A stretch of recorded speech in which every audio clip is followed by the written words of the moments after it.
Sir, ಈಗ Mangaluru cooker bomb blast ಇದಕ್ಕೂ ಸಾಮ್ಯತೆ ಇದೆ ಅನ್ನೋ ಒಂದು ಪ್ರಾಥಮಿಕ ವರದಿ ಬಂದಿದೆ ಅಂತ ಹೇಳಿದ್ರು. ಅದ್ರ ಬಗ್ಗೆ ಏನಾದ್ರು ಮಾಹಿತಿ ಸಿಗ್ತಾ ಅಂತ ಹೇಳಿ?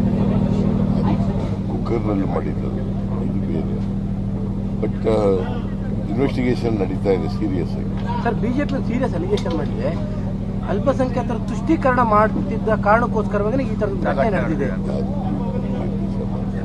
ಬಿಜೆಪಿಯವರು ರಾಜಕೀಯವಾಗಿ ಅವ್ರ ಕಾಲದಲ್ಲಿ ಆಗಿತ್ತಲ್ಲ, ಬಾಂಬ್ ಬ್ಲಾಸ್ಟ್ ಎಲ್ಲ ಏನಾಗಿತ್ತು ಅಲ್ಲಿ ಮುಸಲ್ಮಾನ್.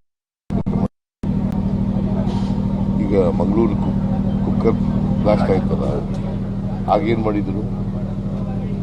ಹಾಗೂ ಶುಚೀಕರಣನ ಏನೋ ಹೇಳ್ಬೇಕು. ನಾನು ಯಾರು ಬ್ಲಾಸ್ಟ್ ಮಾಡೋದನ್ನ ಖಂಡಿಸ್ತೀನಿ, ಬಟ್ ಅದರಲ್ಲಿ ರಾಜಕೀಯ ಮಾಡಕ್ ಹೋಗ್ತೀನಿ. ಇದು ಭಯೋತ್ಪಾದಕ ಕೃತ್ಯ ಅಂತ ಏನಾದ್ರು ಇಲ್ಲ, ಇನ್ನೂ ಇನ್ವೆಸ್ಟಿಗೇಷನ್ ಇಸ್ ಗೋಯಿಂಗ್. ಇನ್ವೆಸ್ಟಿಗೇಷನ್ ಅಲ್ಲಿ ಏನ್ ಆಗುತ್ತೆ ಅದು ನೋಡ್ಕೊಂಡು ಅದ್ರ ಮೇಲೆ ಕ್ರಮ ತಗುತ್ತೆ. ಸರ್, ಈಗ ವಿಧಾನಸೌಧದ FSI ವರದಿ ಬಂದಿದೆ ಅಂತ ಹೇಳ್ತಾರೆ. ಯಾವಾಗ ಬಂದಿದೆಯಾ ಅಥವಾ ಏನು ಅಂತ ಸರ್?